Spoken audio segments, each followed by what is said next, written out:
నీ ఇష్టం శృతి అని చెప్పనేసరికి ఇంకా అందరికీ కూడా బిర్యానీ ఆర్డర్ పెట్టడంతో అందరూ చాలా సంతోషంగా అందరూ కలిసి భోజనం చేస్తారు. భోజనాలు చేశాక ఎవరి హడావిడిలో వాళ్ళు వెళ్ళిపోతారు.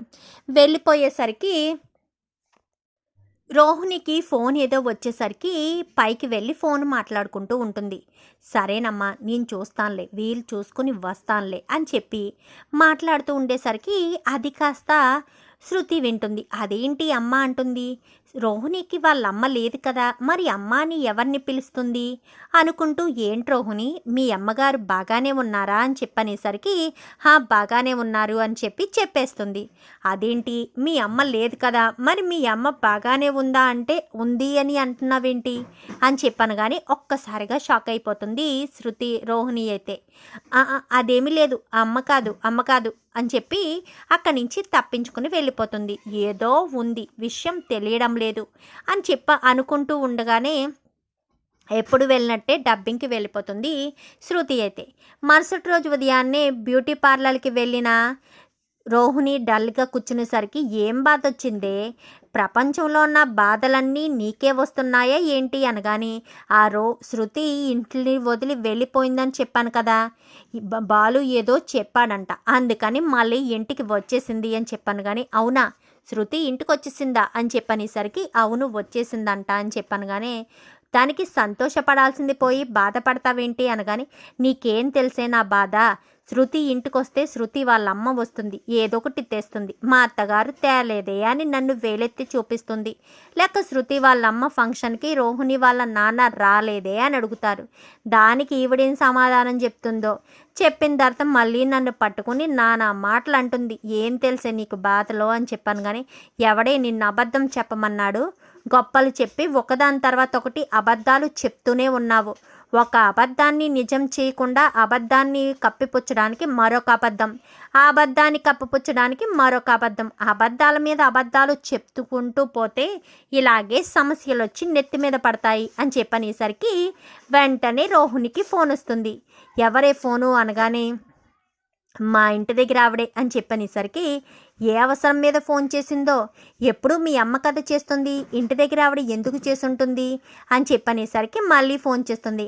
అమ్మ కళ్యాణి అని చెప్పాను. కానీ చెప్పండి అని చెప్పనేసరికి, మీ అమ్మ కళ్ళు తిరిగి పడిపోయిందమ్మా, రక్తం అంతా వస్తుంది, డాక్టర్కి చూపించాం కానీ ఒక్కసారి ఎక్స్రేలు అవన్నీ తీయించాలి అని చెప్తున్నారు, నువ్వు కొంచెం రాగలవా లేక మేమే రాజమండ్రి తీసుకురామా అని చెప్పనేసరికి, రాజమండ్రి తీసుకొచ్చేసండి ఆంటీ, నేను ఇక్కడ ఉండి చూసుకుంటాను, కొంచెం నా వరకు తీసుకొచ్చేసండి, నేను అక్కడికి వచ్చి మళ్ళీ మా అమ్మని తీసుకురావాలన్నా నాకు టైం వేస్ట్ అయిపోతుంది కదా అని చెప్పాను. కానీ సరేనమ్మా అని చెప్పి వాళ్ళు కాస్త రాజమండ్రి తీసుకొచ్చేస్తారు. తీసుకొచ్చేసేసరికి బస్ స్టాండ్ నుంచి ఎక్కించుకుని వస్తూ ఉండేసరికి అప్పుడే రోహిణి ఎవరో ఫ్రెండ్ ఊరెళ్తుంటే సెండాప్ ఇవ్వడానికి బస్ స్టాండ్కి వస్తుంది. శృతి వస్తుంది. వచ్చేసరికి రోహిణిలా ఉందే అనుకుంటూ చూసేసరికి, ఈవిడి ఎక్కడో చూసానా ఈవిడ్ని, సరే ఈవిడితో ఎందుకు ఇంత క్లోజ్గా ఉంది, ఈవిడేమన్నా ఈవిడికి రిలేటివ్వా, రోహిణి అంతలా దగ్గరగా ఎవరిని కలుపుకునే మనిషి కాదే, ఏదో ఉంది అని చెప్పి, సర్లేవే నువ్వు వెళ్ళు నాకు చిన్న పని ఉందని వెనకాలే ఫాలో అయ్యి వెళ్తుంది. వెళ్ళేసరికి ఒక హాస్పిటల్ దగ్గరికి వెళ్తారు. హాస్పిటల్ దగ్గరికి వెళ్ళేసరికి ఇంకా అక్కడ పేరు రాయించుకుని, మీరు ఆవిడకి ఏమవుతారు అనగానే ఆవిడ మా అమ్మ అని చెప్తుంది. ఒక్కసారిగా శృతి షాక్ అవుతుంది. వాళ్ళమ్మ అని అనుకుంటూనే గదిలోకి తీసుకెళ్ళి ఇంకా కూర్చోబెట్టిన తర్వాత, ఎందుకమ్మా ఇంత పని ఎందుకు, నీ పని నువ్వు చూసుకోవచ్చు కదా అనగాని, అలా అంటావేంటమ్మా, నువ్వు మా అమ్మవి, మా అమ్మకి ఏదైనా జరిగితే నేను చూస్తూ ఎలా ఊరుకుంటాను, రేపన్నా రోజున ఏదో జరగకుండా ఉండాలి, వీడికి తోడుగా ఉండాలి అంటే నువ్వు ఆరోగ్యంగా ఉండాలి కదా, అందుకే ఏం పర్వాలేదు అని చెప్పాను. కానీ సాయంత్రం వరకు ఇక్కడే ఉండాలి మేడం, లేదంటే అబ్జర్వేషన్ చేయించడానికి అవకాశం ఉండదు అని చెప్పనేసరికి, సరే అని నువ్వు వెళ్ళమ్మా నేను ఉంటాను అనగానే, ఉండేది ఒక్కరోజే కదమ్మా, ఆ మాత్రం దానికే నిన్ను వదిలి ఎందుకు వెళ్ళిపోవాలి, నేను ఇక్కడే ఉంటాను అని చెప్పి మాట్లాడేసరికి, అంటే వాళ్ళ అమ్మ కూతురు అన్నమాట. అమ్మ అనుకుంటూ చింటుగాడు వస్తాడు. చింటూ వచ్చేసరికి వీడెవడు అని చెప్పి అనుకుంటూ ఉండగానే, "ఏరా చింటూ ఏం చేస్తున్నావు?" అనగానే, "ఆడుకుంటున్నానమ్మా" అని చెప్పనేసరికి, "అమ్మమ్మను కంగారు పెట్టకు, అర్థమవుతుందా?" అనగానే, "నేనేం కంగారు పెట్టట్లేదమ్మా" అని చెప్పనగానే, "ఎందుకురా పదే 10 సార్లు అమ్మ అమ్మ అంటున్నావు?" అనగానే, "వాడికి నువ్వే కన్న తల్లివని తెలిసినప్పటి నుంచి వాడు నిన్ను అమ్మ అని పిలవాలని ఎంతగానో ఆరాట పడుతున్నాడు. కానీ పిలిచే అవకాశం లేక ఇన్ని రోజులు సైలెంట్గా ఊరుకున్నాడు. ఇప్పుడు అవకాశం ఉంది కదా, అందుకని వాడు అన్నిసార్లు పిలుస్తున్నాడు" అని చెప్పేసరికి ఇంకా అదంతా విన్న శృతి కాస్త షాక్ అయిపోతుంది. ఇది వెంటనే ఆంటీ అంకుల్కి చెప్పాలి అని ఆంటీ అంకుల్కి ఫోన్ చేస్తారు. ఫోన్ చేసేసరికి, "ఏంటమ్మా శృతి" అని చెప్పాను. కానీ, "మీరు ఎక్కడున్నారు?" అనగానే, "ఇంటి దగ్గరే ఉన్నాను" అని చెప్పి అనగానే, "అంకుల్ మీ పక్కనే ఉన్నారా?" అని చెప్పనేసరికి, "ఉన్నారు" అనగానే, "మీ ఇద్దరు బయలుదేరి పలానా హాస్పిటల్కి రండి" అని చెప్పనగానే, "ఎందుకు" అని చెప్పనేసరికి, "ముందు రండి, తర్వాత విషయం ఏంటో చెప్తాను" అని చెప్పనేసరికి, సరేనని బయలుదేరి వస్తారు. ఇక్కడ మీకు ఎవరున్నారో తెలుసా? రోహిణి వాళ్ళ అమ్మ, రోహిణి వాళ్ళ కొడుకు ఉన్నారు అని చెప్పనేసరికి, "ఏంటి రోహిణి కొడుకా? రోహిణి వాళ్ళ అమ్మ ఎక్కడుందమ్మా? రోహిణి వాళ్ళ అమ్మ చనిపోయింది కదా" అని చెప్పనగానే, "రోహిణి వాళ్ళ అమ్మ చనిపోలేదు, తనకి కొడుకు కూడా ఉన్నాడు. పెళ్ళైన వెంటనే కొడుకు భర్త చనిపోయాడు" అని చెప్పనేసరికి, "ఏంటి అబద్ధం ఆడుతున్నావా?" అనగానే, "నేనెందుకు అబద్ధం ఆడతాను? నాకేం అవసరం? కావాలంటే రండి చూపిస్తాను.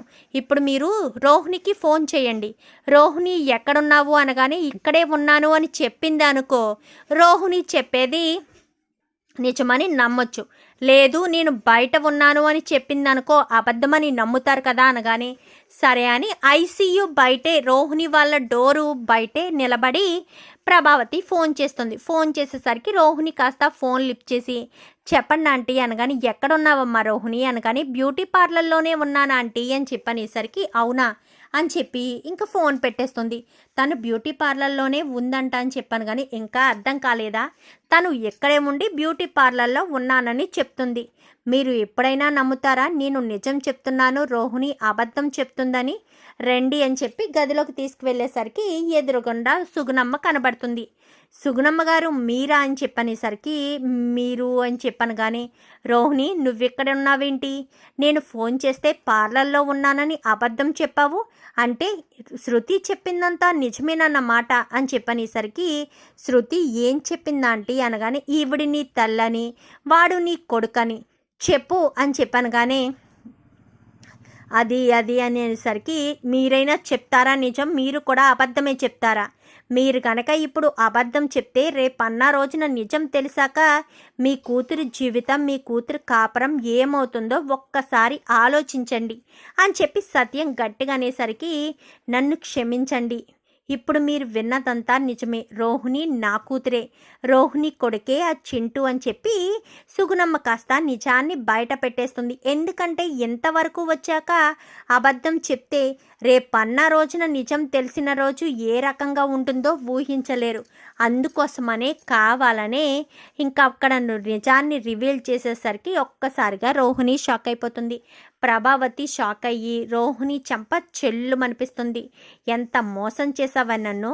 నీకు ఆల్రెడీ పెళ్ళైతే నీ కొడుకుని నీ తల్లి ఉండగానే మలేషియా అంటూ చెప్తావా? అదంతా అబద్ధమే కదా? అసలు నీకు తండ్రే లేడు అన్న విషయం తెలిసాక మలేషియాలో ఇంకెవడుంటాడు? అంటే మలేషియా అని చెప్పనగానే నేను ఆశపడతానని, నా కొడుకునిచ్చి నీకు పెళ్లి చేస్తానని సంతోషపడ్డావు. అందుకోసమని ఇదంతా చేశావు అంతే కదా అని చెప్పాను. కానీ అంతేకాదు, అన్ని అబద్ధాలు, అన్ని మోసాలు. ఆ ఇంటికి తీసుకొచ్చిన ఆ మామయ్య, మలేషియా మామయ్య అని చెప్పింది కూడా అబద్ధమే అని మొత్తం విషయం అంతా బయటపడేసరికి రోహిణిని మాత్రం ప్రభావతి చాలా కోపంగా చెంప మీద కొట్టి అక్కడి నుంచి ఇంటికి వచ్చేస్తుంది. ఇంటికి వచ్చేసరికి, "ఇదేంటి ఇలా జరిగింది" అనగానే, "అంతా నా తలరాత, చెప్తున్నాను కదా, నా తలరాత ఇలాగే ఉంది. తప్పించుకోవాలని నేను ఎన్ని రకాలుగా ప్రయత్నించినా ప్రతిసారి బుక్ అవుతూనే ఉన్నాను. ప్రతిసారు ఏం చేయాలో అర్థం కాదు. ఇప్పుడు ఈజీగా నీకు దొరికిపోయాను. ఇప్పుడు మొత్తం మామూలుది కాదు. ఏదైనా పార్లర్ విషయం తెలిస్తేనే ఊరుకోలేదు. ఇప్పుడు ఈ విషయం తెలిసిపోయింది. నన్ను ఇంటికి వెళ్ళాక చంపైనా చంపేస్తుంది, లేక ఇంటి నుంచి మెడపట్టి బయటికైనా గెంటేస్తుంది. అప్పుడు నా పరిస్థితి ఏంటో అని చెప్పి రోహిణి కాస్త ప్రభావతి చేష్టల గురించి ఆలోచించుకుని ఇంకా ఇంటికి వచ్చేస్తుంది. ఇంటికి వచ్చేసరికి ఆగు అని చెప్పాను కానీ, అది కాదత్తయ్య అని చెప్పాను కానీ, నీకు పెళ్ళయిందని కొడుకున్నాడని నిజాన్ని నా దగ్గర ఎందుకు దాచిపెట్టావు అంటే, నా కొడుకును రెండో పెళ్ళి చేసుకుని మోసం చేసావా అని చెప్పనేసరికి, అదేంటత్తయ్య అలా మాట్లాడతారు అని చెప్పాను కానీ, మరి నువ్వు మోసం చేయలేదా? నీకు పెళ్ళయిందన్న విషయం దాచిపెట్టలేదా? నీ కొడుకున్నాడన్న విషయం నీకు దాచిపెట్టలేదా? వాళ్ళ గురించి నిజం చెప్పి నిజాయితీగా చేసుకోవడం మానేసి నువ్వు ఎలాంటి పని చేస్తావా? నా కొడుకుని, నా కుటుంబాన్ని, అందరినీ మోసం చేశావు కదమ్మా. ఇప్పుడు వరకు ప్రతి దాంట్లో ఎన్నో నిజాలు చెప్పిన దానివి ఇప్పుడు మీ అమ్మ విషయంలో కూడా నిజమే అనుకున్నాను. కానీ ఎప్పుడైతే నీ మీద అనుమానం కలిగిందో అప్పుడే మొత్తం విషయం బయటికి రప్పించాలనుకున్నాను. శృతి ద్వారా విషయం బయటకు వచ్చింది. చాలా థ్యాంక్స్ శృతి అని చెప్పి ఇంకా అక్కడి నుంచి కాస్త అందరూ వెళ్ళిపోతారు. రోహిణి మాత్రం టెన్షన్ పట్టుకుంటుంది. ఇంకా ప్రభావతి ఏం చేస్తుందో అని. ఆల్రెడీ ప్రభావతి బయటికి అన్నీ విసిరేసి రోహిణిని వస్తే బయటికి పంపించేయడానికి సిద్ధంగా ఉంటుంది. చూద్దాం మరి రాబోయే ఎపిసోడ్స్లో ఈ రకంగానే జరగాలని మీరు కూడా కోరుకుంటే వీడియో నచ్చితే లైక్ చేయండి, ఛానల్ని సబ్స్క్రైబ్ చేసుకోండి. Thank you for watching.